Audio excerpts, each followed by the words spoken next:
should be scared.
Thanks for being here. I'm 63. Not bad, huh?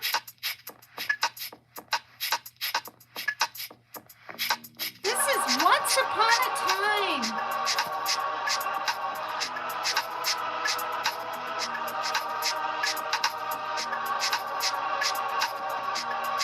A lot of us 60-year-old women have better bodies than 40-year-olds. This is my age.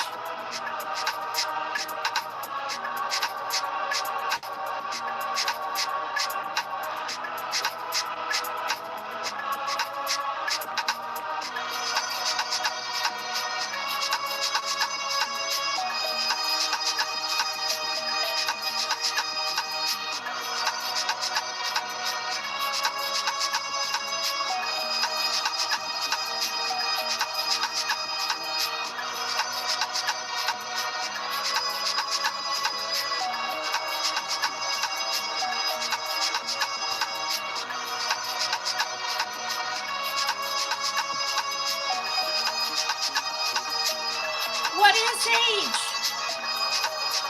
Does age mean you can't have fun anymore? You can't dance?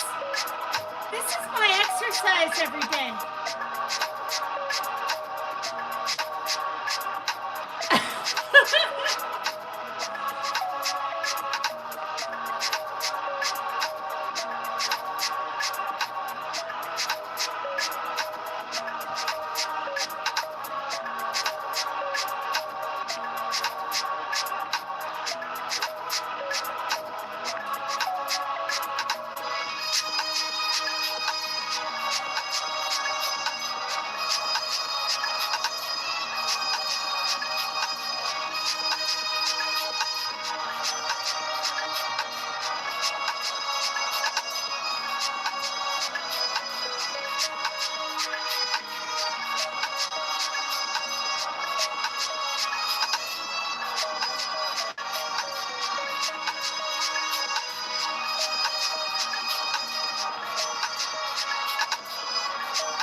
Use the Zumba sticks.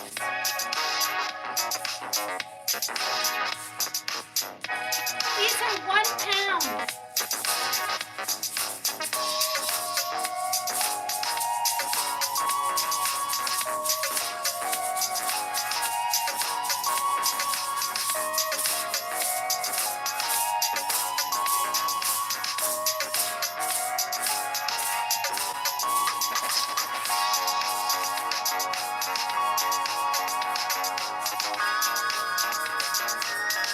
God, this side's sore.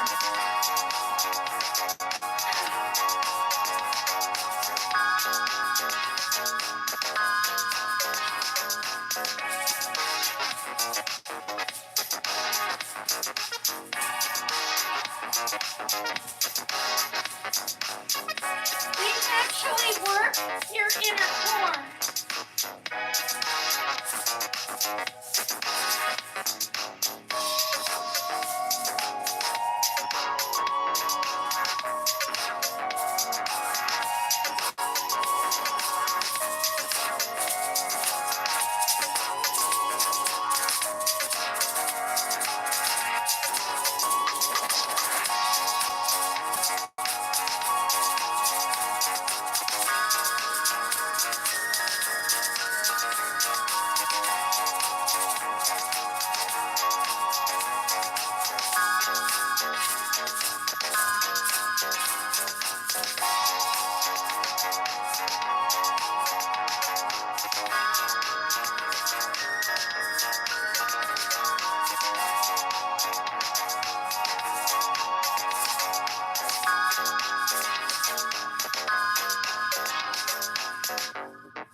All right, one more with the sticks.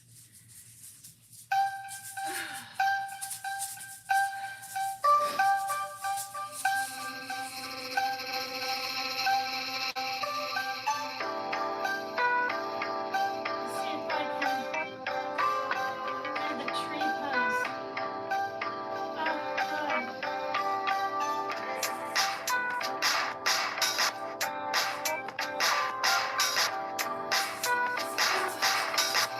Not easy, especially after a heart attack in April.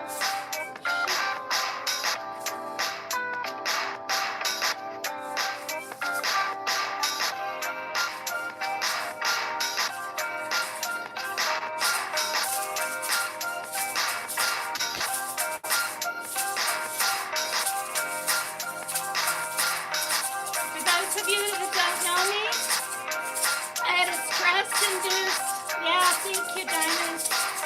Stress-induced heart attack in April.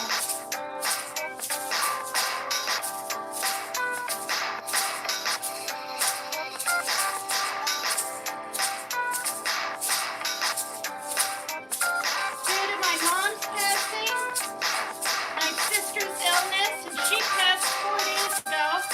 So I'm trying to stay lively and happy in the only life I have left. She died of cancer, and she fought it for over a year. She's 1 year younger than me. My sister Ashley was using a walker, could barely get through the house. She lives in Missouri. I got to say goodbye on the phone. Bawled my eyes out. Thank her for teaching me more about Jesus.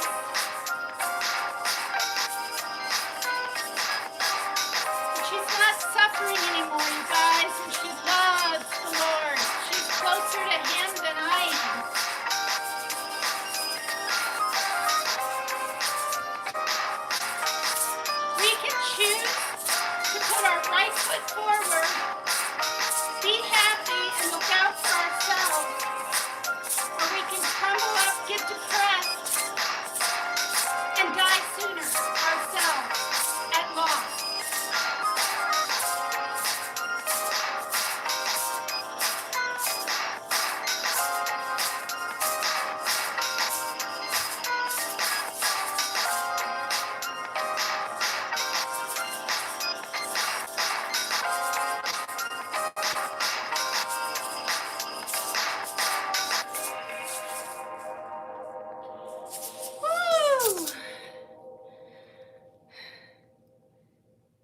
Okay, done.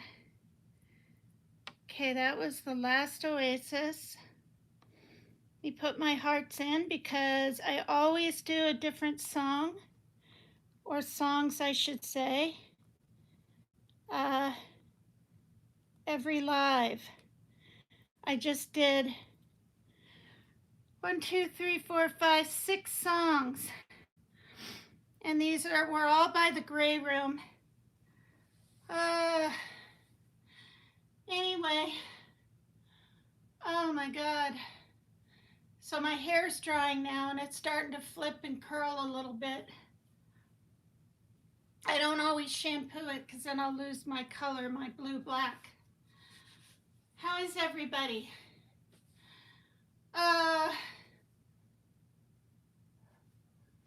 Thank you. Let me see who's all here.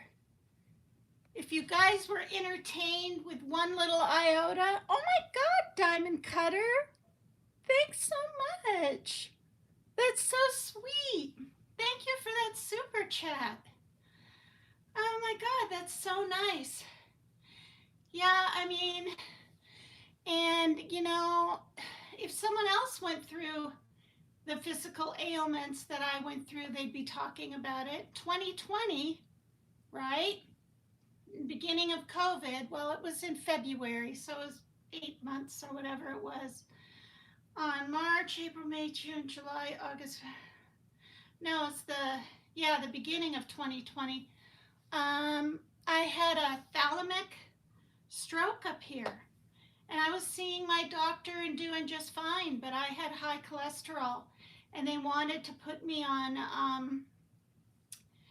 rosuvastatin or some kind of statin. And I was like, no, I can do the Mediterranean diet. And then they told me about, or someone did, about red yeast rice, which works like a statin. In fact, my nurse said, yeah, my husband uses this, but I'm here to say, don't do what I did.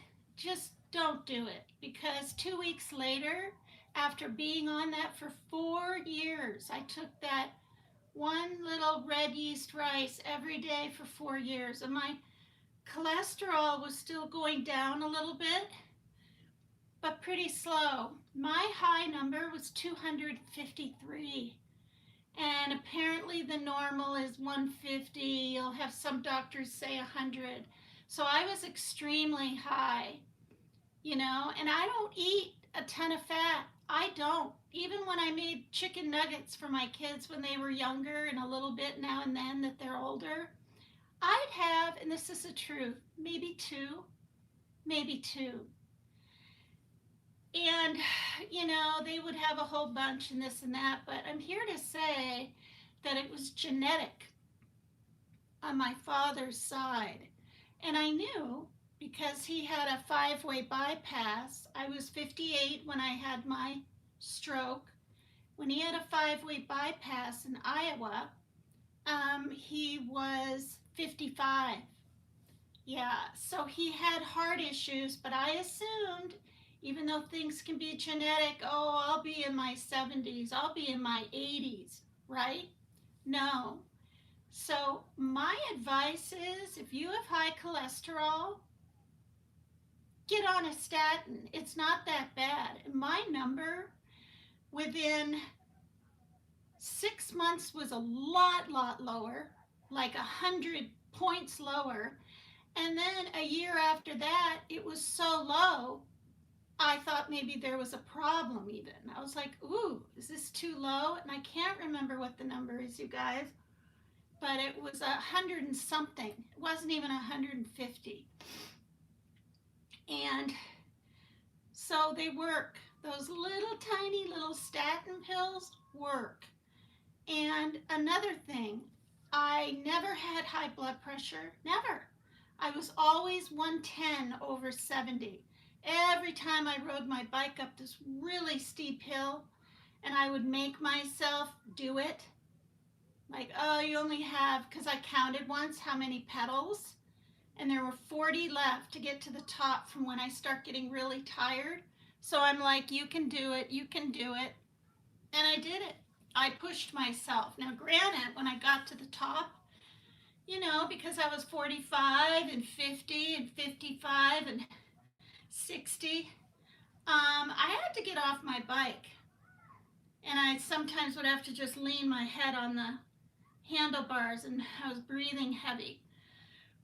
But I assumed because I'm fit and I was exercising so much on my bicycle, because I don't drive, I don't have a car. I've had 2 permits in my life back when my son was 4, and I was married, and I thought I better learn how to drive. And I didn't think I'd pass them. I mean, the first test, I didn't get it done in time. I got 18 right out of 20 the very first try on the written exam. I was all excited. But then I had 4 months, right, to get my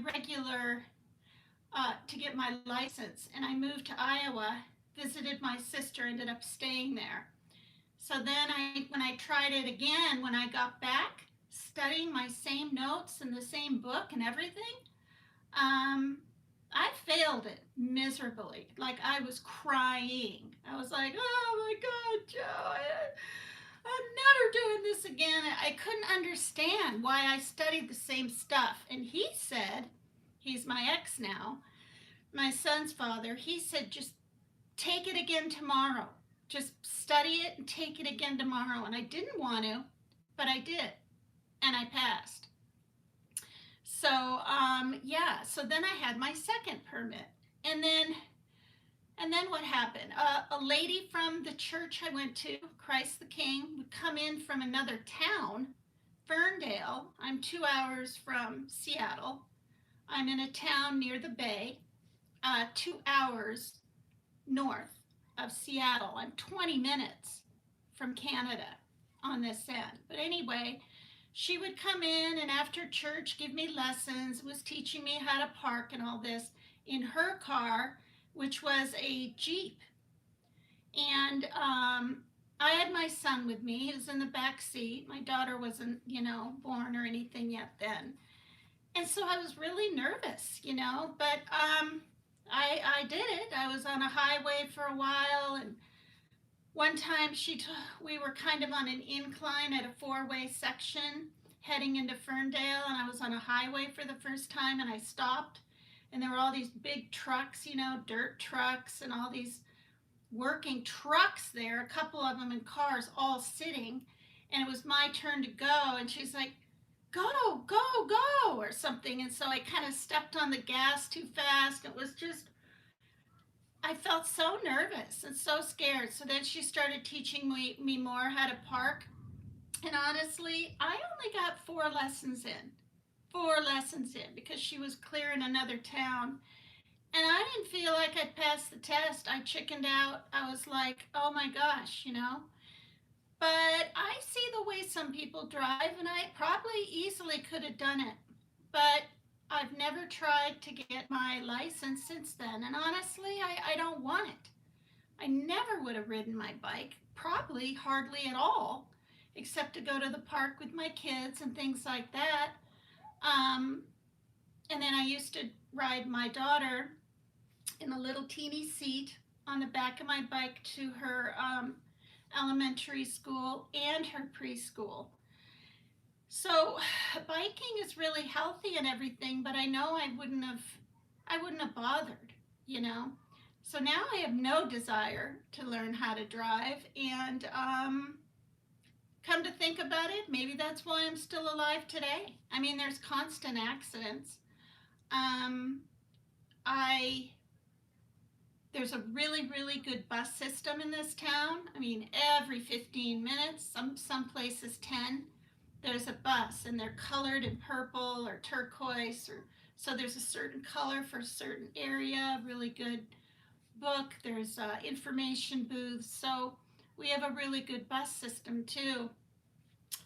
Enough about all that. I'm basically here to say that when you're in your 60s, there's really no certain kind of age for you to act, I don't think.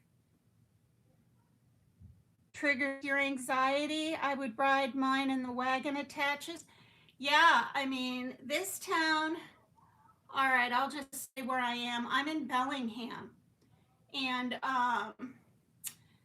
we are, or we were 50,000 when I moved here in 91. Now we're supposedly 250 or 500,000 now. We're turning into this miniature Seattle because people don't want to be in Seattle. Like they don't. The traffic is outrageous on I-5, and there's a lot of homelessness. And honestly, there's homelessness here too. I mean, I saw 3 different little encampments when I was on my way this past summer to the store. And it's sad. I mean, it's really sad. And when you see a mother with her children, you know, it's even more sad. So let me say hello to who's here. I'm going to try to bring it all the way back as far as I can. So we've got Freeside, Johnny Butler, Kay Ortiz, Popoff. She looks good for her age and she's in really great shape, says Retro Days. Thank you. Johnny Butler. I think I smoked too much weed, says Popel. New subscriber here, you got me, says Drew Daniels. Thank you so much. Thanks, you guys. Yeah, hit the like and subscribe to me if you will. My next goal is, well, it's 5,000, but 4,100 would be nice. Yeah, hi, MS026. Yeah, I mean, I'm not a grandma because my kids don't have kids. So I'm not a grandma. I'm merely being myself. Thank you so much. I love my mommy so much, says, here we go. Let's see. Oh my gosh, Mitchell, you're funny. Says, let me come over there and work off some of that exercise. I don't think you could keep up with me. There you go. Where am I? So thank you so much, Diamond Cutter again. Leroy Bojangles, woo-wee. Still here, says you inspire me. Thank you so much. Shake those weights. Yeah, I mean, this is the thing. They're only a pound. And when I was in Zumba class, when I was 50, I took classes. And the lady was Latino and everything. And she said, you don't want more than a pound because if you go like this and you're swinging them around even slowly or quickly to some of the tunes, you can hurt your neck. But a friend of mine was looking up on Amazon. Apparently they have 3-pound ones, which, I mean, you know, that would be hard. But, okay. So let me see where I am. I don't know what 6-7 means by Egster Morgan. Thanks, still here. Thank you. Well, you know, I like to this what I use my channel for now. It used to be all true crime and everything, and I've said this before, serial killers from all over the world, cruise ship missing people. That's 35 a year, you guys. Look it up. That's a lot. 35 every year. So, and that kind of scary stuff, not the norm that all the other true crime community covers. I wouldn't even call myself true crime at all anymore. The first 2 years I was. But I'm holding my finger on this because it's the only way. What is that with the blue thing? Let me see what this is. Choose sticker. What? Okay, that's a whole new thing on here. Now I bring up a topic, we talk about it, I share it on my other iPad, and I talk a little bit about my life, and I try to teach something. I have on domestic violence, I'd say 13 years ago now.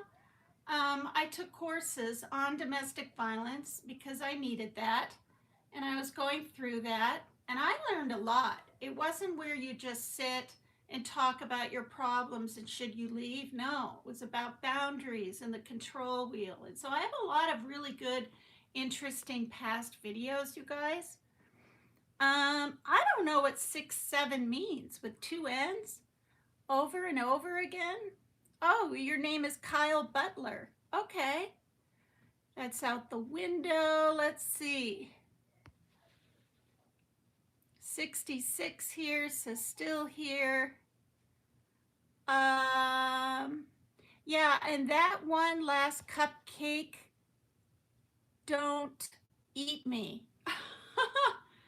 Says, oh, I would ride mine in this wagon that attaches to the bike, and driving around Atlanta definitely triggers my anxiety. Yeah, Atlanta is a big city. I've watched that, hip hop in Atlanta. Looks kind of scary, kind of dark in some of those places. I am doing well, thank you. How about the Walk for Peace by the Monks? 2,300-mile walk. That would be intense, still here. Thank you. Thanks for the compliment. Thank you. Let's see. Michael, a cantor or a cantore is here. Let's not talk about the past. Lindsley, Tina, the dark hair really looks good. How do you like it?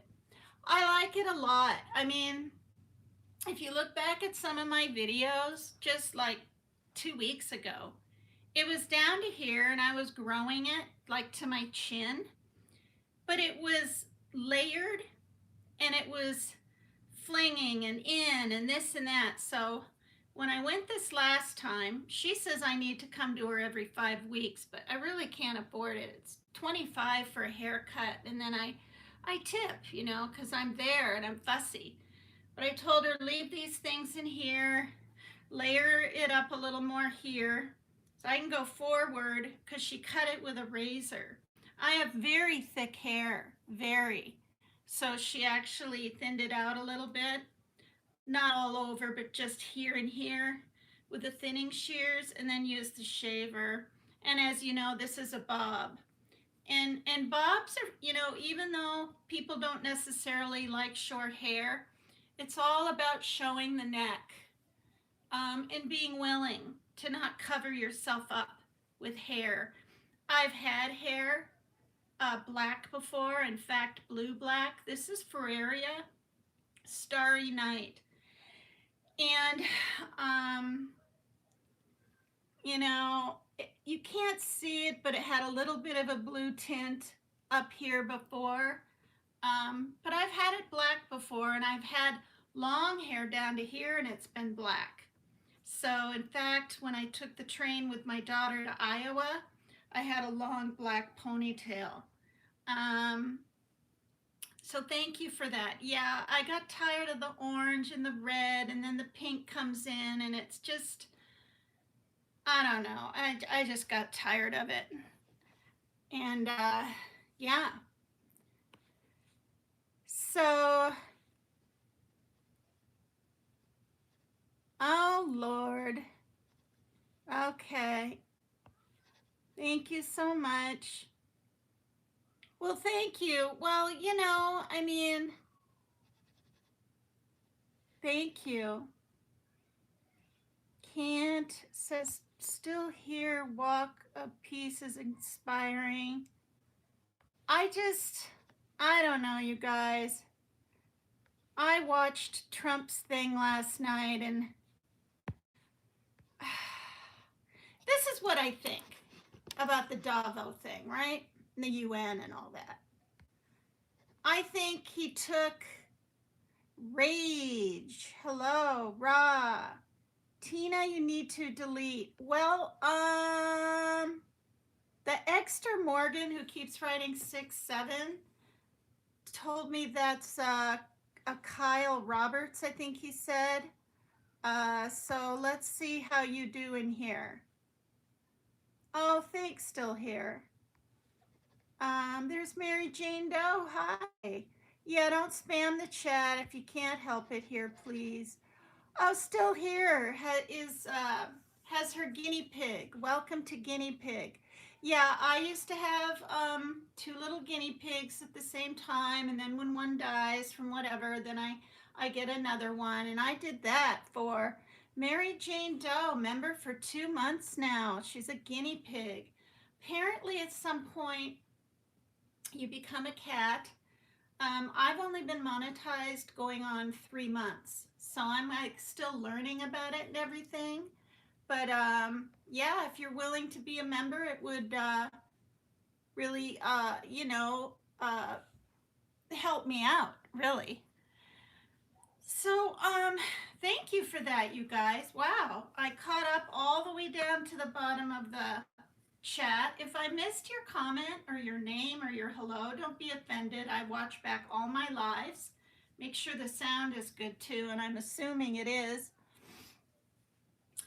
But way back when I was talking about blood pressure, I don't know, you guys. I should have gotten on it sooner. That might have kept me from having my stroke. I did still have my stress-induced heart attack being on it, but now I'm on two. And I just assumed, I just did, that high blood pressure was people that ate too much fat and didn't take care of themselves and maybe never ever even went for a walk and this kind of thing. No, no. So I'm really thankful for my meds, and I'm on. Besides my Zoloft, 4 heart meds, 2 blood pressure, 1 cholesterol, and the baby aspirin, and then my Zoloft and my multivitamin, which I take every day, which my mom wanted me to take in my 20s, and I would for like 2 or 3 days and be like, I don't want to bother. I take it now. All right, so you guys, these protests are really sad. As I said in my other live the other night, I lived in St. Paul, Minnesota for 1 year. Not a few months, not a visit, a whole year. I lived with my aunt on, I just can't even remember the street, in one of those little houses like we see. And then I was partying, and I was 20, right? I was 20. The drinking age back then was 18. And I moved from Burlington, Vermont because, I was partying and my mom had it, like had it. I begged her to let me stay, but, she made me go. And I mean, it was good, but it was kind of scary, And so I was over there for a year, and then I ended up at the Y in downtown, I believe it was Minneapolis. So I've lived in St. Paul and Minneapolis, and I remember being up in this really high brick building looking down. I wasn't there very long. I don't know if my aunt let me come back. I tried to get a place with another coworker. I was telemarketing. I was selling newspapers. You can't make hardly any money, especially back then. But anyway, we got a little place, and we were literally just moved stuff in like that day. And then we went out, her and I, and we came back in the middle of a robbery, for real, from our place. He had our little rinky dink TV attached to the back of his motorcycle, moped, whatever, that he took off running when we pulled in. Nowadays, you'd probably get shot. I mean, I'm not even kidding. But that's what he did, and it was dangling from those bungee cords. That's what he had it tied on. And it was weird. He grabbed our big thing of toilet paper, and I'm just going to say it, her thing of tampons. Don't ask me why. Okay, it's just too weird. And so we were really sketched out and weird. She stayed there. I moved right the hell out. And I'm pretty sure that that's when I moved to California, but didn't end up staying there either. I flew there, saw a friend. I just, like I said the other day, for 20 years, or no, 10 years, couldn't find my niche. I couldn't, and then it wasn't until I became a mom and met my ex-husband, who was in the Air Force, at Plattsburgh Air Force Base, and that I felt I had a purpose of anything. And the first marriage we had from 86 to 88, no children, no pregnancies, nothing, divorce. We went to Okinawa, and even though it was a beautiful place, it was hell. It was hell for him and I. And just issues over there, and things happening, and us both partying, and his jealousy, and blah blah blah. I came back. He divorced me, and then we got remarried in 1995. And it sounds crazy, but I figured, well, he's not 22, I'm not 24. We're what was I, 33 then, and he was 31. So, but it lasted 15 years, but half of it we weren't together. We were separated, and I divorced him the second time. So, my life is just all over the place. And that's another reason I've been able to handle being in this apartment and in this town for 30 some years, because you get tired of moving. You get tired of riding on Greyhound buses clear from Seattle to Rhode Island, visit a friend, and then come back clear from, where was I? Florida, clear back to Seattle by myself. I mean, just traveling and traveling and flying to Okinawa, Japan was just, you guys, it's intense, especially when you got to start at Vermont and go clear across, end up in California, then end up in Juneau, Alaska, and then fly over the ocean, where just 2 years prior, not the soldiers, but the military with their Christmas gifts, and that jet got blown out of the sky. I mean, I don't know. It's not every day you're over an ocean, like for a while, in a huge jet. And it was called the Flying Tigers, and it had different levels.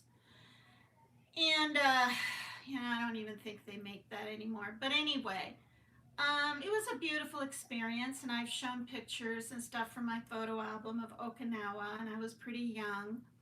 But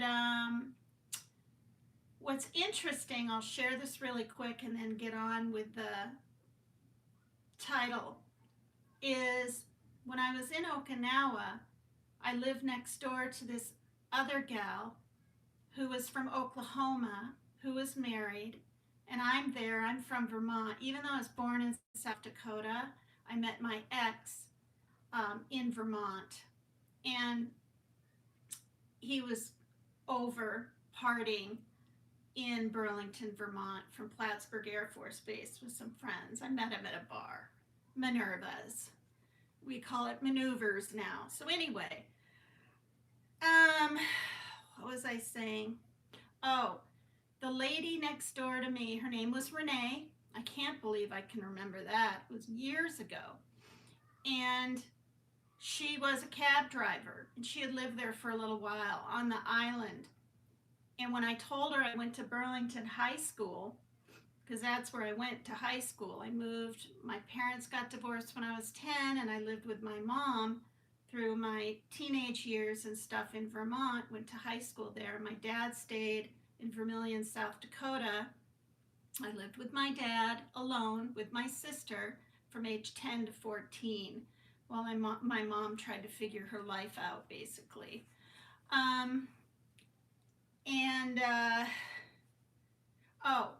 So Renee goes, there's someone I want you to meet. He went to Burlington High, and he graduated around when you did. And I said, no way. Well, it's true. His name was Mark. Mark Lajeunesse. It's all I'll say. I won't say where he's living now or anything, but when everything happened and we all came back to the States, um, I don't know. Like I met him over there. We stayed in touch as friends. He was even friends with my ex-husband. He met my sister and they married. They married and they have 2 kids. I mean, what a small world. You know what I mean? And then my sister and him got divorced. I don't know if it was 2 or 8 years later, but she remarried and, as I said, passed away uh, 4 days ago on the 15th. Um, so anyway, you guys, it's kind of a small world. I mean, it's a big world, it's a vast world, but what is, you know? So Mark didn't graduate in 1980 like me. He graduated in 1979 like my sister. So that was really neat. So you guys, I'm going to try to get on topic here. And this is what I do. And I'm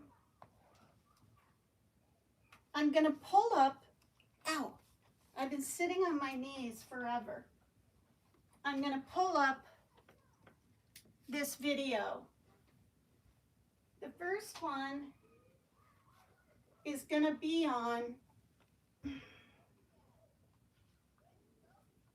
the medical professionals in St. Paul, Minneapolis, well, Hennepin County, no, wait. I don't know which county, so I shouldn't say, in St. Paul and Minneapolis, and they're going to talk about how ICE parks out front and comes in when people are trying to even have an exam, okay, a physical exam, and they won't leave. Like, I'm not kidding. It's disgusting. And I'm going to pull it up. And you're going to hear all these beautiful doctors of all types, you know, pediatricians, and all these people discuss,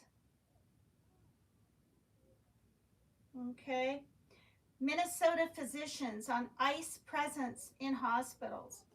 Okay, so when people say, oh, ICE is just doing their job, no, they're fucking not. No, they're not. Many of them are way over bounds.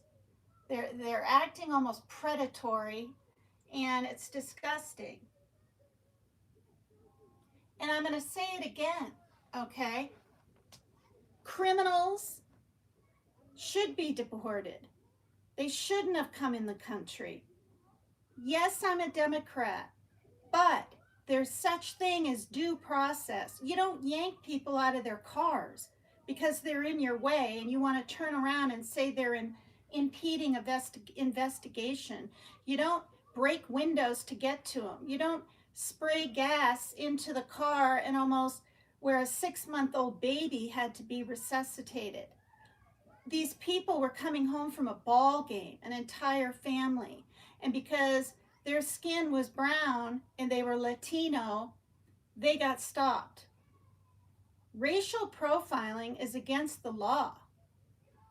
And this is why people are angry. Okay, this is why people are protesting and they're angry. Okay? And there's certain creators out there that just don't get it.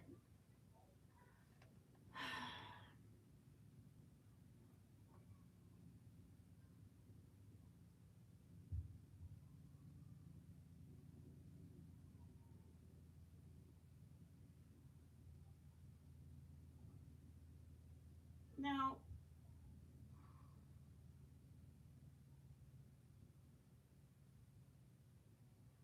hold on.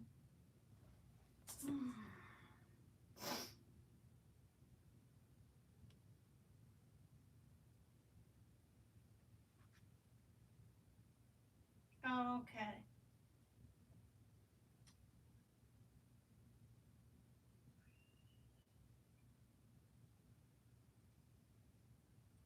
Patriotic Minnesota. Okay. They have the volume off in the beginning and then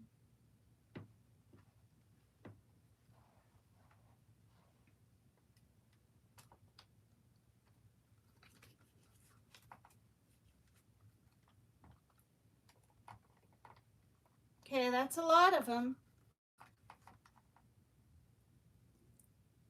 Okay, you guys just listen closely to what they say. The picture isn't that fabulous. It'll start pretty soon when the guy comes out. They're all there in their medical coats. You know, they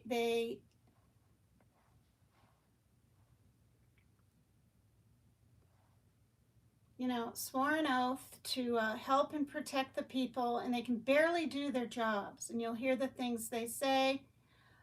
I thought ICE was just accosting people outside of the hospital or waiting or doctor's offices for them to walk in. No, they're following people in and watching them get undressed, okay, and have baths and examinations. These masked men that honestly, you can be anybody and go get the training. It's disgusting. Frankly, some of these ICE people, you guys, they're criminals themselves. I saw a program on it. So I don't know about you, but if I had an exam of any kind,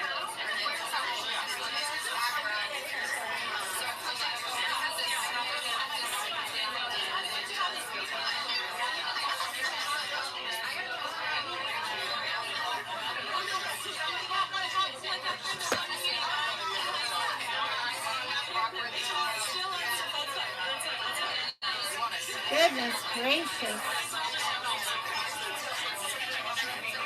Well, I'll just let this play.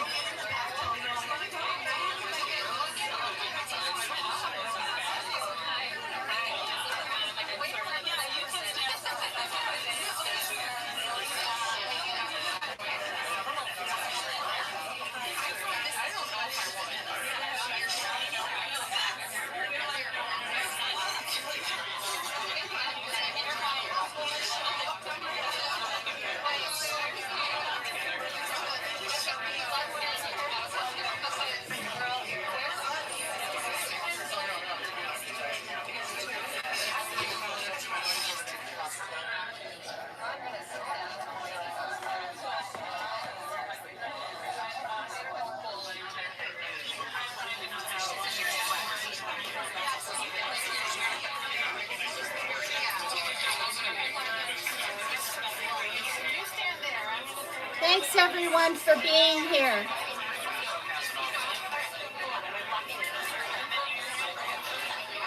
This was yesterday.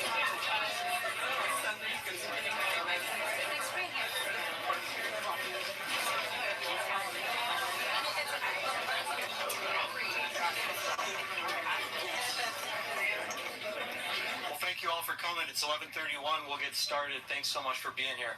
Very inspiring to see all these medical colleagues here speaking to this issue, coming down to the Capitol to express their fervent concern about what is happening in the state of Minnesota and how we care for our neighbors and how we care for our patients.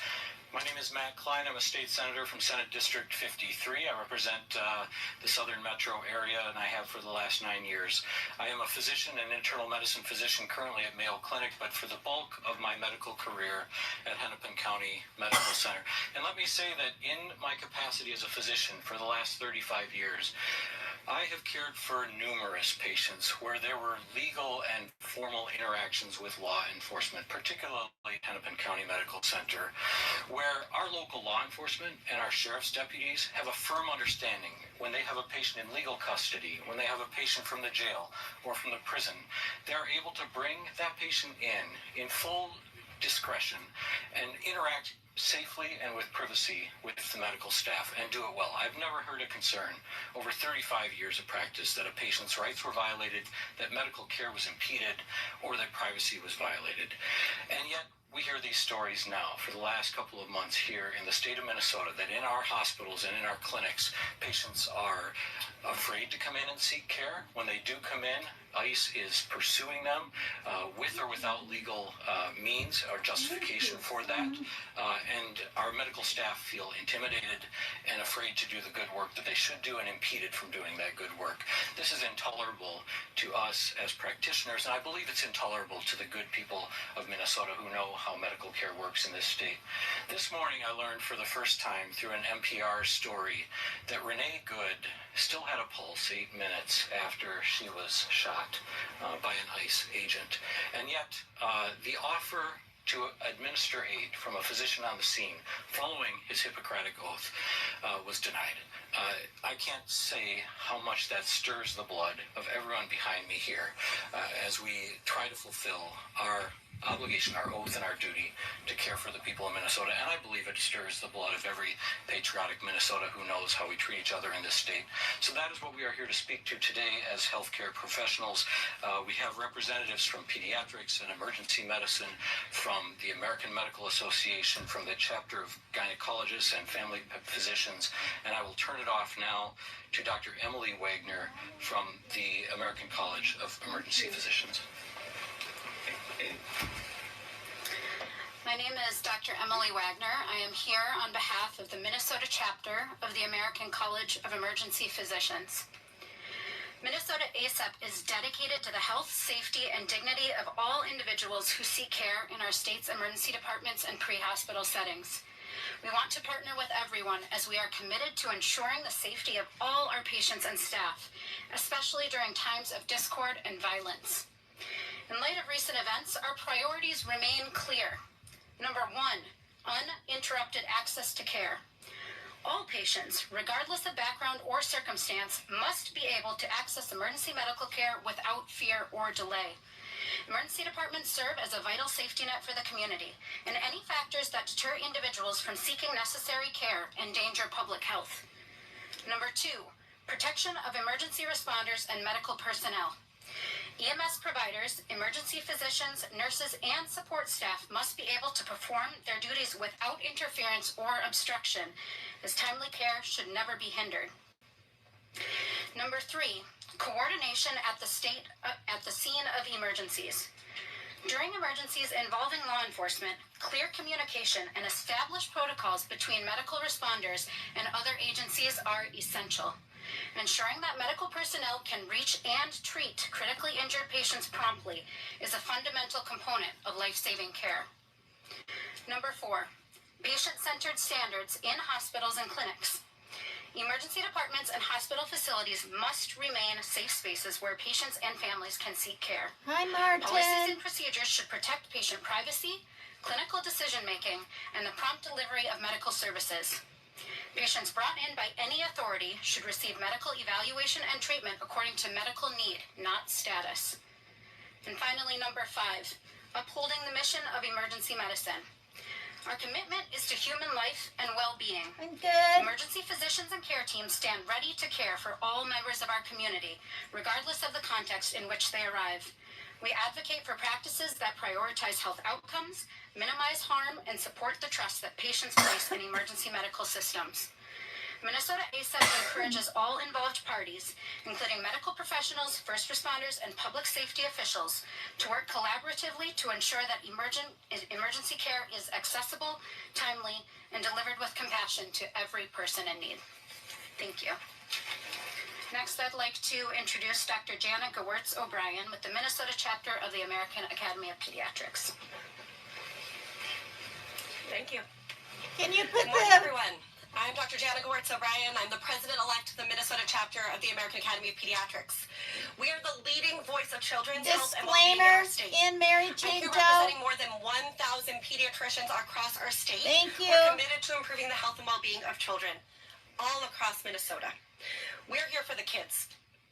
As a pediatrician working in the heart of downtown Minneapolis, and as a mom whose 10-year-old co-wrote this statement with me, I can attest firsthand that ICE enforcement in our communities is directly harming my patients and our kids. And to other parents watching these atrocities unfold in front of them in their communities, we should all be very, very concerned. And here's 3 reasons why. First, exposure to violence and the threat of family separation causes trauma for kids. When ICE enforcement occurs in or near places where children should be safe, like homes, like schools, like hospitals, and we know they're in hospitals, right? Children experience fear that disrupts their sense of stability. We've seen kids face down in handcuffs in front of their public schools. Teens have been ripped from their homes without coats in sub-zero weather and without their parents present, let's just be real. Parents have been detained while waiting for the bus with their kids. Thank you. Family separation is not a temporary disruption. It is a traumatic event with lifelong consequences. And for Renee Good's children, I know other parents are thinking about them. They deserve better too. We need ICE out of our communities. Second reason why. Children and families are avoiding potentially life-saving medical care because they are terrified to leave their homes. When ICE agents are in and around our hospitals, which again, we know that they are, including my own, parents are rightfully scared to come in. I've seen babies miss their jaundice follow-ups or straight up say, hey, I refuse to come back in. I really don't feel safe here. We've seen moms that have called and said, my baby's having trouble breathing. I don't know if I should come in. Unacceptable. And we've seen a burst appendix that could have been detected days earlier had somebody not been afraid to come in. Across our state, kids are missing their routine checkups. They're delaying care. They're not seeking help. And they're weighing this fear of putting their family at risk against the health of their child. This is an impossible decision that no parent should ever be in. Healthcare settings need to be safe, healing spaces, and we need ICE out of healthcare.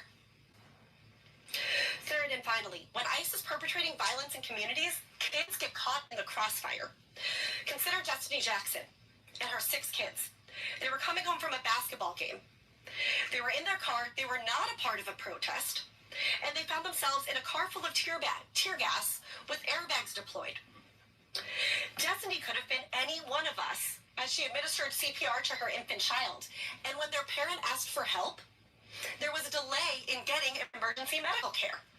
Again, we see a theme. This is unacceptable. Chemical weapons have no place in our neighborhoods or in our schools. They can have life-threatening and long-term effects on children. It's only a matter of time before a Minnesota child dies as a result of this. We need ICE out of our state. To close, I have a message for Minnesota parents. Your pediatricians and all of us are doing every single thing that we can to mobilize. We're working to get kids life-saving care in their homes and in their communities. Your pediatricians are still here, and we're all in this together. I'm going to try this in Spanish. Estamos aquí para ustedes. Llámenos y trabajaremos juntos para conseguir la atención médica que necesitan, ya sea en su comunidad o en su casa. If I could say it in Somali, I would do that too. Nosotros, los pediatras, los médicos, estamos en la lucha. We are in the fight. We demand that ICE stop tactics of terror and leave our state. Our patients, our children deserve to be safe, to be healthy, and to grow up free from fear. And to our leaders, protecting kids is not a political act. It is a moral responsibility we all share. Thank you. I want to introduce Dr. Matson from the Minnesota Medical Association.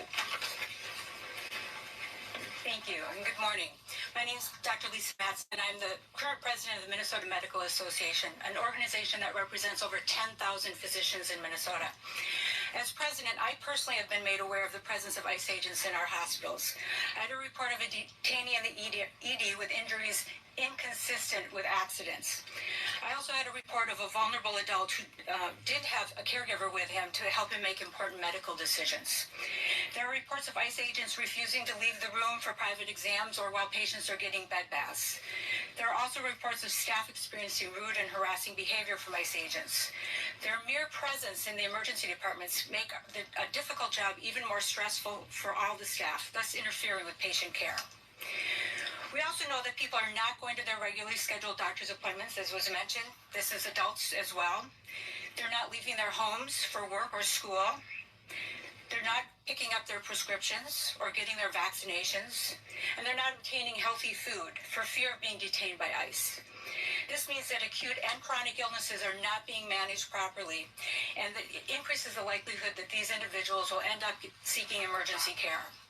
Preventive care is always better and cheaper than waiting for an emergency to arise. We're also concerned about the indiscriminate detention of anyone with brown skin, including Native Americans, who are the only people among us who are not immigrants.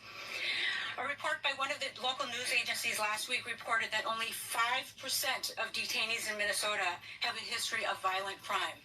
And in the worst of the worst, 7 of those people's only crime was a DUI. Under EMTALA, the Emergency Medical Treatment and Active Labor Act, which was codified in 1986 under President Reagan, all physicians are required to provide emergency care for any patient regardless of citizenship, legal status, or ability to pay.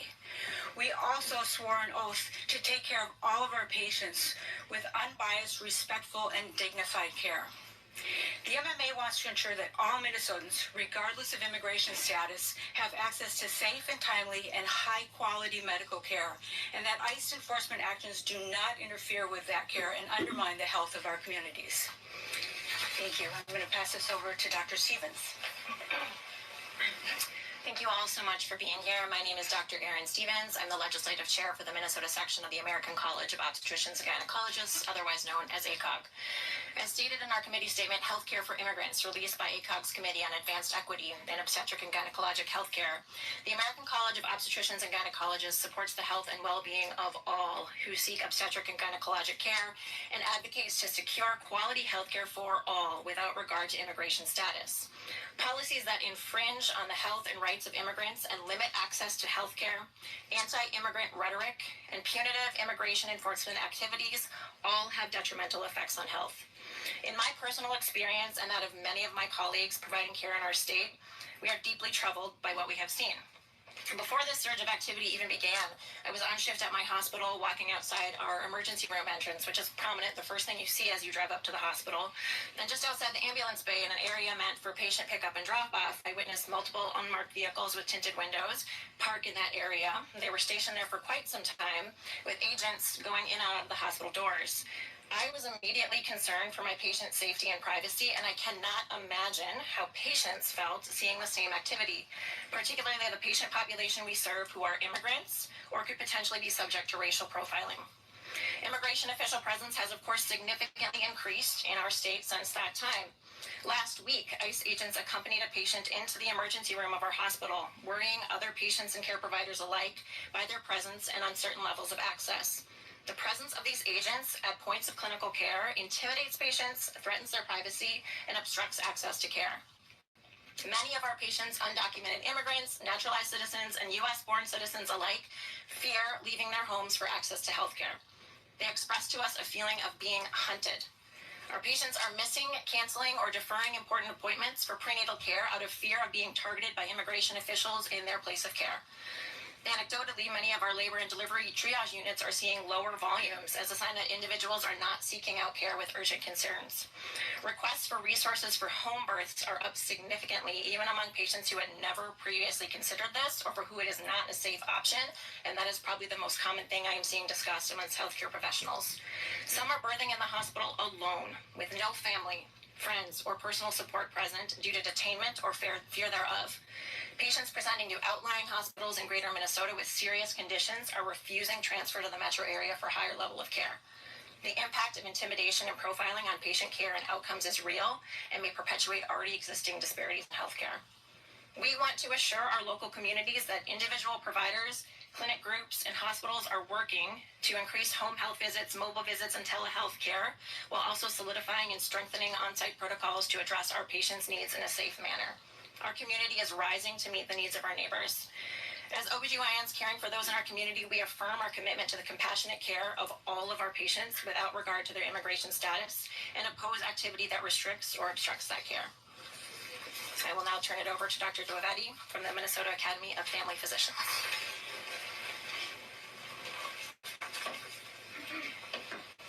Thank you.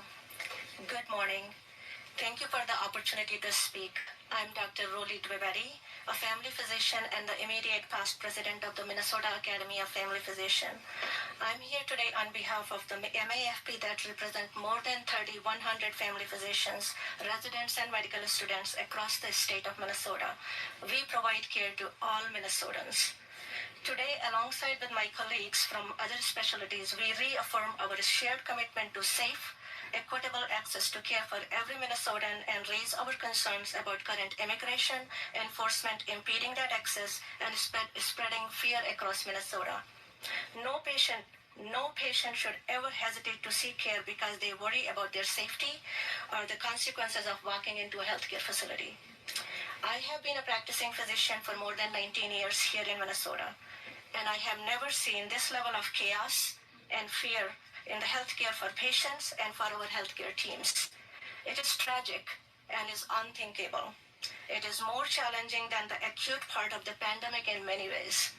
I want to share the reality of what physicians, nurses, other specialists, therapists, pharmacists, students, and our state future workforce across Minnesota are seeing right now.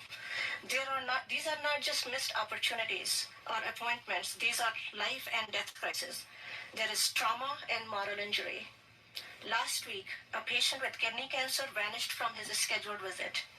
When his clinician called, they found he had been detained and moved to Texas without his medications. While legal intervention eventually got his medication to him, we still don't know if he is actually taking his medications. No one deserves to die or suffer because of how they look, or how they speak, or where they were born. In another case, a patient with insulin-dependent diabetes stopped coming to the clinic. We discovered they were not just not out of medicine, but they were out of food. They were rationing both the insulin and their meals without knowing how to adjust insulin. We are seeing levels of food insecurity that are simply horrific. A pregnant mother missed her checkup and stopped answering her phone. A nurse went to her home and found her 8 centimeter dilated, laboring alone and terrified to seek help. She delivered just 2 hours after the nurse finally convinced her it was safe to go to the hospital.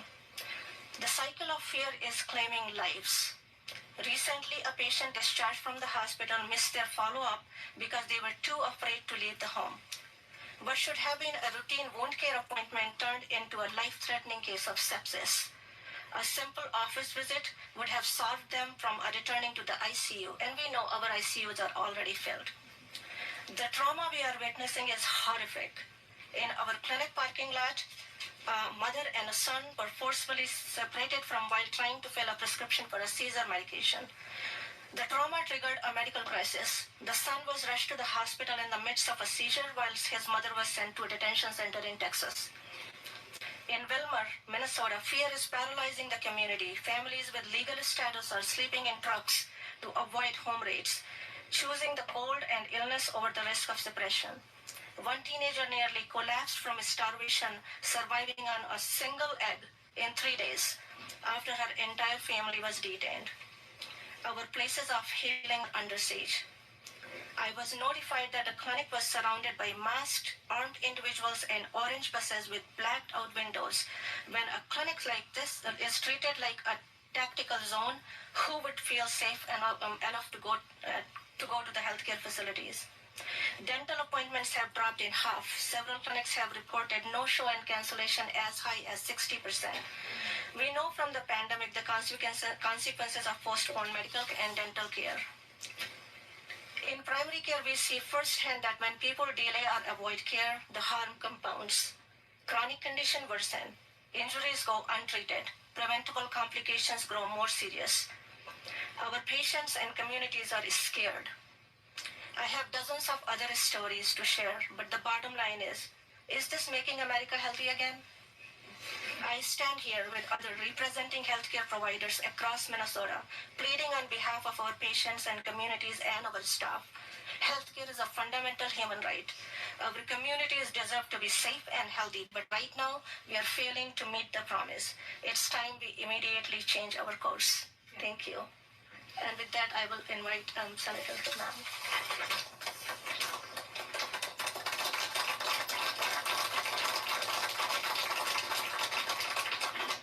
Thank you everyone for being here today. I'm Senator Elise Mann, Senate District 50, and I am a family medicine and ER physician.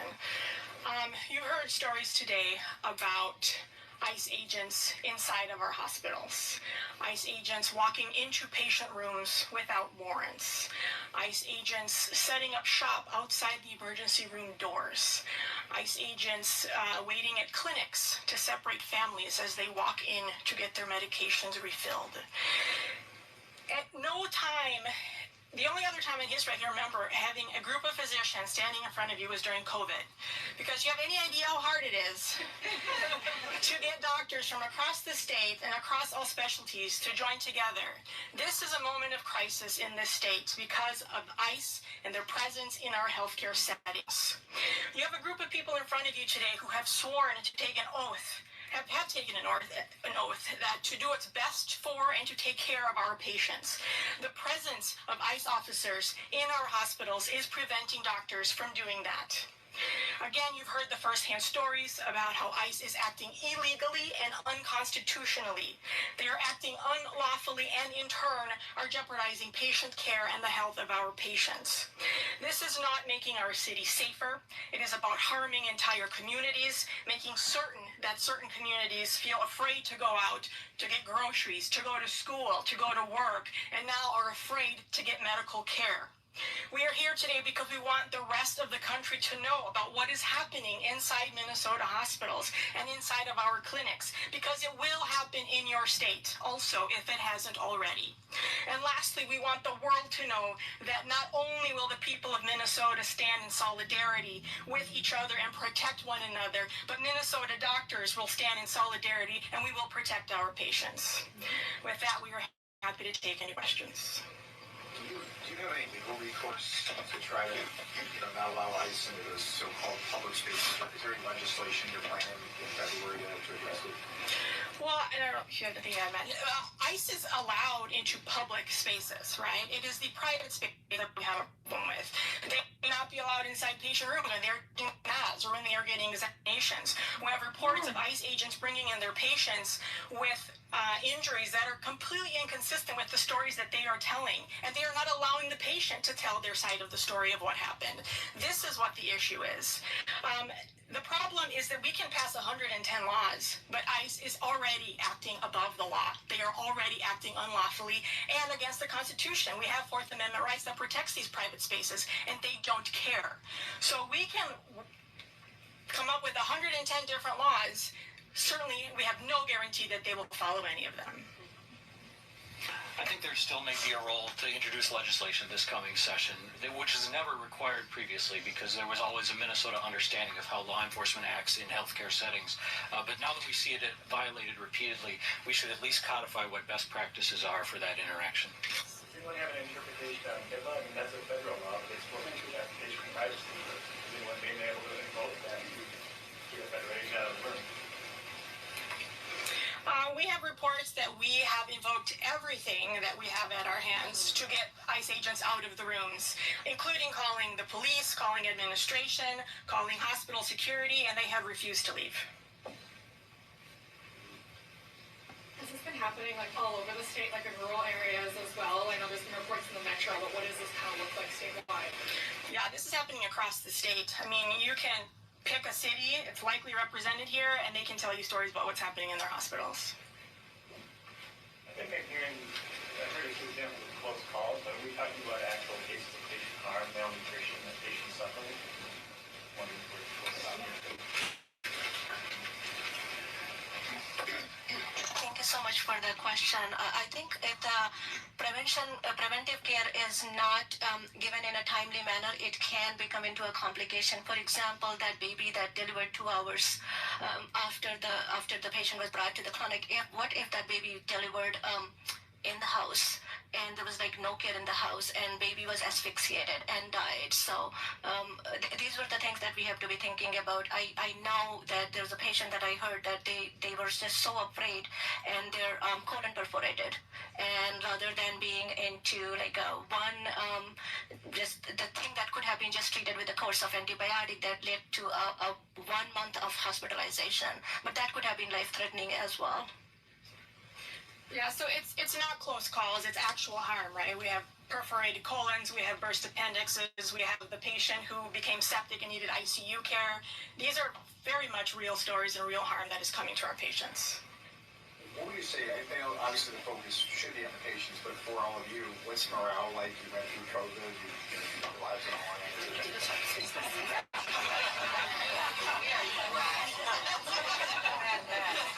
Well, first of all, half of our staff are not coming in at the hospital where I work. Our healthcare workforce is extremely diverse. The people taking care of our patients are Somali, they are Latina, and when we look at the nurses, at the healthcare assistants, and at the physicians, many of us are also from backgrounds that are actively being harmed by the campaign of racial profiling and hate that ICE is perpetrating. So yeah, our staff are really worried, and it's incumbent on all of us to, one, protect our staff and protect our patients too. So I would say morale is down. And I would say, yeah, I think especially with these people who did show up every day of COVID, who showed up after Annunciation, and there was a shooting at where many young people came to my hospital, who've really shown up day after day taking care of their communities, to then see themselves and their family members at risk of being detained and their children separated from their families. Yeah, I would say so. Oh, good grief. Why is this happening? The hospital administrator Oh, good. issues. Is that correct? Is that what I'm hearing right? I think you heard the question. No, I don't think that's accurate. Again, the stories that we are hearing is that ICE is showing up, and everyone is getting called down to say you have to leave, and it is ICE who's refusing to leave, despite being told by administration, by local police, by security. Okay, thank you. Yeah. I'm a pediatric emergency medicine physician at Children's, Dr. Jha. So I work overnights at Children's, and I had a patient show up at 4:30 in the morning. I might start crying. She had 4 children with influenza, vomiting, diarrhea at home. She had to self-triage, and think which is the sickest kid. So all night this lady was watching out of her window. She said, when I felt that the road was clear, she brought her 13-year-old in, and she had a 6-year-old, 8-year-old, and a 3-year-old at home with worse symptoms than him, but she said they wouldn't know what to do if ICE vehicle was around. And there is this 13-year-old who has not known anything else except the United States of America, sitting there, traumatized, lethargic, dehydrated to no limits. So I think we are endangering these children, not only for their illness from today, but they are being traumatized they're going to be traumatized, an entire generation, for which mental health resources would need to be unlimited for next several years. Time for one more.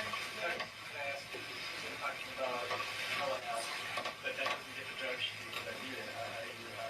Clinics or anyone taking the extra steps to get people to get care, people beyond what they thought maybe? That's a great question. Several clinics and organizations and healthcare systems are working on the telemedicine, but the fear is so intense. People are scared of picking up the phone even.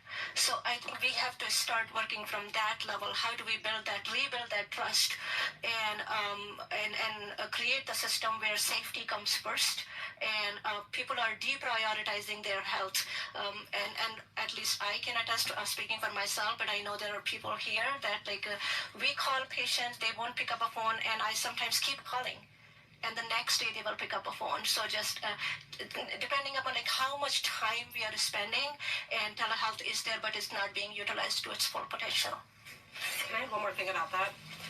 I do want to just share, again, this is a message to families, that your pediatricians and healthcare professionals are working to organize to bring us and bring medicines to people's homes. I'm not going to share more details about that because, believe it or not, there has been retaliation, and we're worried about naming specific systems here. But yes, please call us. Do not be afraid to make the phone call, because we will work with you to get you the care you need wherever you are. Thank you. Thank you. Hi, my name is Krista. I'm a registered nurse. I've been a healthcare administrator for most of my career now. I operate a nonprofit that is designated solely to take care of healthcare professionals' own health and well-being.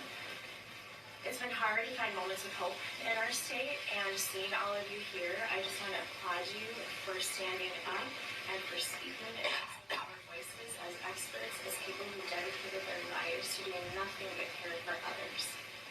I also want to give this message to you that I have hundreds, if not thousands, of nurses who are willing and ready to stand alongside you and your nurses.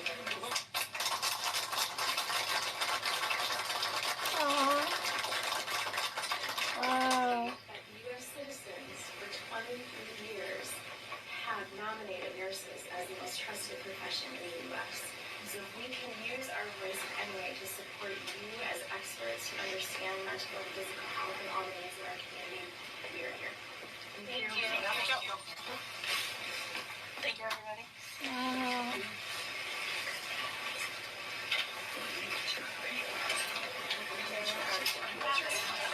Okay.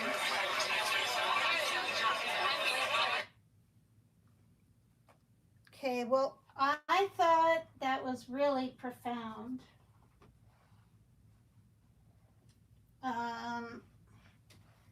You turn the light on. When I saw it yesterday, I hope you guys enjoyed that because I don't know, for me that really hit home. Yeah, my mom was a nurse for many years. When I lived with her, when she was 14, she went to nursing school and then she became a nurse and she worked the 3 to 11 shift. And, you know, I think back now as an adult, that couldn't have been easy for her. It was just Ashley and I that had each other, you know, each evening like that. I mean, while she was gone.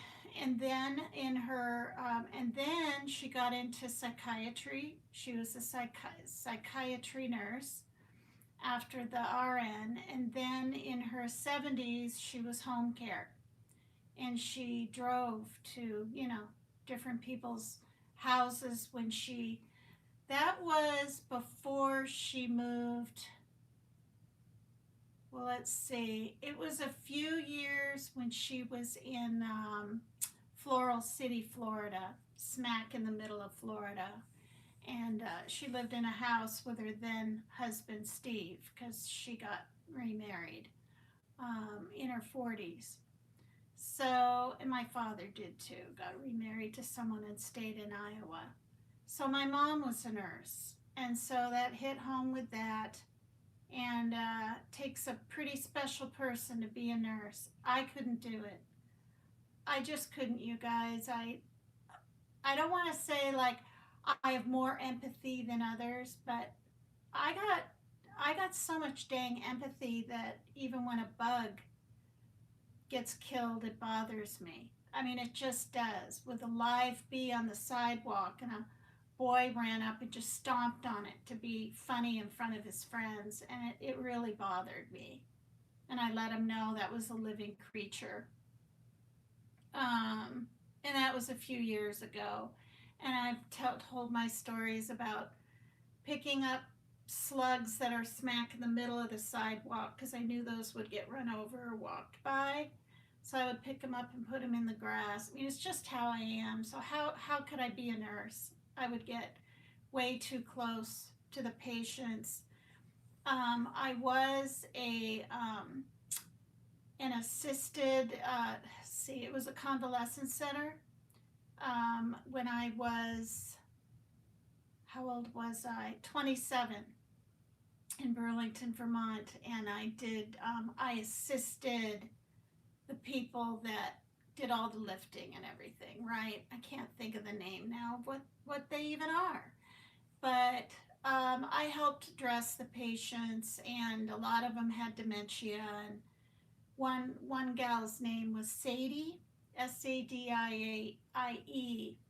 And she was a short, kind of funny lady with this white curly hair, but she was so, I don't want to say demented, but her dementia was over the top, and they would let her run around the floor, you know, like this, and then she'd stop, and I sterilized equipment. I'm sure they don't do that now. I wrapped it up in this blue paper and surgical equipment, and I brought water and opened mail.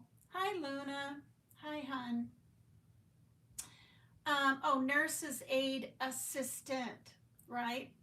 So, and I was at this convalescent center for 5 months. It's not very long. And I quit because in the 5 months I was there, when I was gone on the weekend, a patient kept dying. And it was just too much. I'd walk in thinking I'm going to see this person, and the bed is made, right? And they're gone. And it just got to be too much. So I could never be a nurse. I just couldn't. Or a doctor for that matter. And, you know, it's too late anyway. But so I wanted to share that. And then I was going to play this German guy's experience being detained.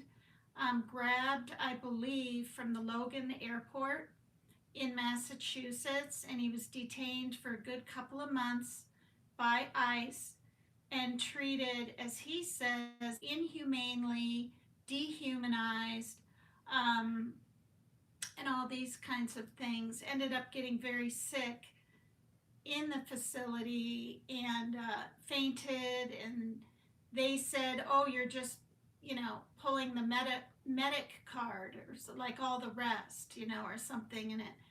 So I watched that today, all of it except maybe the last 5 minutes. And I'm going to share that tomorrow. I'm going to leave the medical professionals' voices in your minds and in your thoughts. And I've never protested in my life. Protests never even came up until all this Trump stuff and no kings and all this and that and the other thing. But they're mostly like in Seattle, 2 hours away. ICE was there. And apparently, when was that, this summer or something? I can't remember when they were there. I hope to God they don't come to this town of Bellingham. We're a town that's, I'm a mile from the bay. So it's kind of like Seattle, but a smaller version. Little shops and all this kind of stuff, and trails and trees and whatnot. But again, I'll say it again, my heart is in the Midwest. You know, I grew up on my grandparents' farm in Iowa, but I was born in Vermillion, South Dakota. And those are the days that I really cherish of my life. And my parents were together then until I was 10. We did live in Vermont when my parents were together too. In Berkland, Vermont, we lived in this huge, my dad was a professor and my mom was an English teacher, and we got to live in the Berkland mansion. And I don't know if they've painted it now. It was yellow back then. I have pictures. But that was an incredible experience. I was really young though, so I don't remember a lot. I just remember a lot of rooms. I don't remember details except outside some details. I was 7, so yeah, and I'm 63. So, but yeah, we were there, and it was incredible. And so I've been all over the place, right? Even as a kid. And my mom lived in parts of California, Balboa, and that kind of thing. Before we ended up with her at the age of, I was 14, she was in California with her boyfriend, Don. And if people think I'm making all this up, he's an author. I can't remember the name of his book. His name's Donald Bredes, Bredes. And I have a book of his. I still haven't read it. It's green, it's a paperback. But she was with him for 15 years. And so I flew, you know, with my sister to California. So I've been all over. You know, and I've been here in Washington State since 1991. I just can't believe I'm still here. But you guys are my family now, and my friends. I'm going to take off the title of that German detainee thing and show that tomorrow. His story. Thank you, Mary Jane Doe, for putting the disclaimer in. Thanks for everybody that came and listened to me and watched me and cared about what I had to share. And I love you guys. Please hit the like if you're willing to. And subscribe to me too if you're willing to. And thank you again to my super chat from Diamond Cutter. That means a lot to me. I haven't had one in a while, so that means a lot to me. And not everyone can afford that kind of thing. Thanks so much. Thanks for all your comments, you guys. I just try not to talk during the interviews, or I mean these conferences, because it's just too disruptive. But I saw nearly all of the comments and you guys sharing with each other, and it's a very scary time. And I wanted to show this because I didn't know ICE was going in there and sitting outside of rooms and sitting in rooms during physical exams. I mean, that just makes me sick. I mean, can you imagine? It's hard enough to be in all those sort of situations, you know, and it's very easy for us Americans to just poo-poo this ICE agent stuff off. You know why? We're Americans, okay? I'm not part Latino or anything. I'm 80% Norwegian. I'm white and I'm American. So I don't have to be afraid to go to Fred Meyer. I don't have to be afraid, if I was still walking Monique's pug dog, to walk her dog. Okay, I don't have to be afraid to go get a ride by my neighbor, or ride my bike to pick up my meds for my heart. I don't have to be afraid, God forbid I ever have any other medical kind of issue. I don't have to be afraid to go to St. Joe's Hospital. Hi, Janice. Well, I'm ending my live now, believe it or not. I've been live for 101 minutes and 9 seconds. And thank you to everybody in the bushes, if you want to call it that, out there. If you ever feel like coming in and saying hi, this is a pretty low-key channel. I got ruffled under the feathers. I'm just going to say it about Dolly Vision's portrayal of supporters in Minnesota, mocking, frankly, and belittling them, really pissed me off, like, to the damn core. And unless we're in their shoes, okay, and you know, if I had a shop and I was like Latino and I had to shut it down, and that was my only way of living and livelihood, or Somalian, I might be protesting too.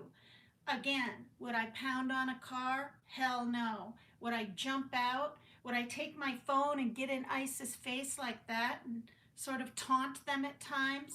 You know, I mean, some of them lose it. You don't even know it's coming. I remember in California, I saw a woman sitting on a blanket, just sitting there in this huge crowd. And out of the blue, this ICE agent just falls on top of her practically, turns her over like she's some hog ties her. I'm like, what in the hell? I couldn't believe it. She didn't have a phone out, nothing. She was just sitting there. She wasn't yelling profanities or anything. And this is the other thing. Why is it such a big damn deal? Okay. This is to Dolly Vision, Jimmy Williams. Why is it such a big deal that there's all this profanity? Okay, they're pissed, they're scared. Many of them don't get to go home to their families, and he seems to care more about the damn ICE going home to their families. So of course they're gonna swear. But yet, when he's not rescuing, but trying to find missing kids in California, and these two asshole people are fighting with each other, it's funny.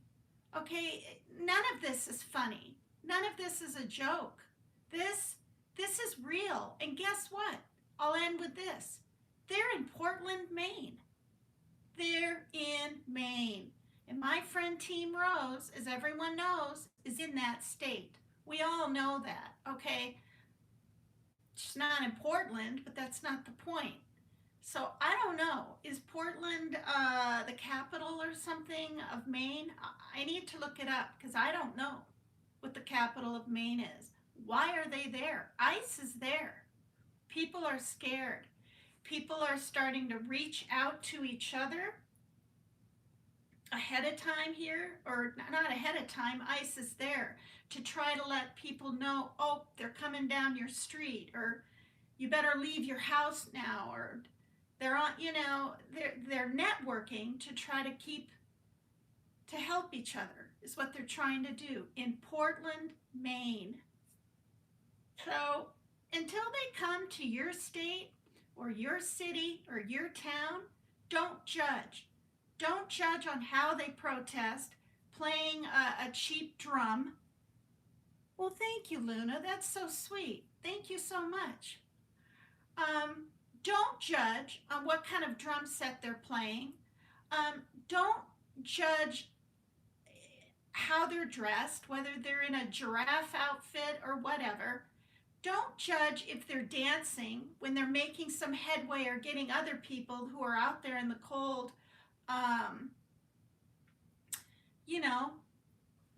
chanting and protesting with them. The judging needs to stop. It needs to stop. And, I'm sticking up for people. He's sticking up for ICE. I just couldn't believe it. Everything out of his mouth was ICE, ICE, ICE. And when he said, well, they're just doing their job. Okay, fucking no, they're not. They're breaking the law. They're doing things unruly and wrong. And he knows it. And I don't know why he doesn't have compassion for these people. Okay, I don't get it. I'm really, really shocked by it and angered by it. And I've made it known the last 2 days, and he makes money, quite a bit of money off their suffering. So if he's at least making money, couldn't you just not belittle and not undermine what they're doing and not tell people not to protest? It won't do any good. And we all know that voting anymore isn't just the key to anything, because our president is trying to stifle people and make it harder for certain people to vote. Okay? He knows he's not going to win this next time. Why do you think he's trying to do all this stuff? Okay? And I don't think he needs Greenland for frickin' protection. Okay? He mentioned again out of the blue, it's the minerals. It's money. It's money. It's the minerals. Why can't Iceland have that? It's theirs. Okay? And if we profess to be the richest country in the world, this is what I mean. Okay? Money makes people evil. Period. I'm going to say this about politics. He dropped the tariffs on the 8 countries. You know why? He knew it would be a bad look if he flew over there and had those there. But watch this. If they don't do what he says and agree to whatever it is he's put out there, and I'm going to watch it tonight. It's 3 hours earlier here in Washington. He is going to put the tariffs back on, probably make them higher. All right? He's already got a tariff of 200% on the wines in France. All about money and punishment. If I don't get what I want, I better get the money.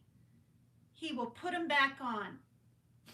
And the fact that he's threatened military, the only reason our asses aren't over there with military is because they got theirs there first. And I believe that. I believe that. Okay? They knew when he mentioned something, just mentions it. It's gonna happen. Period.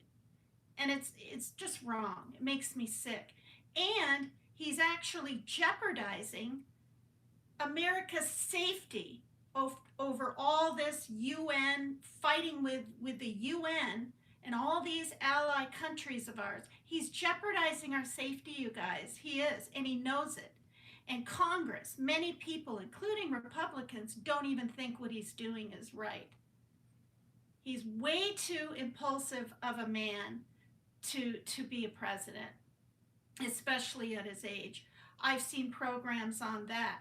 People with dementia, and it gets worse and worse and worse. They're impulsive, all these other things. And I was watching some programs last night, but I'll get copyright because they're, they're not the news. But you can look it up. Thanks for everyone being here.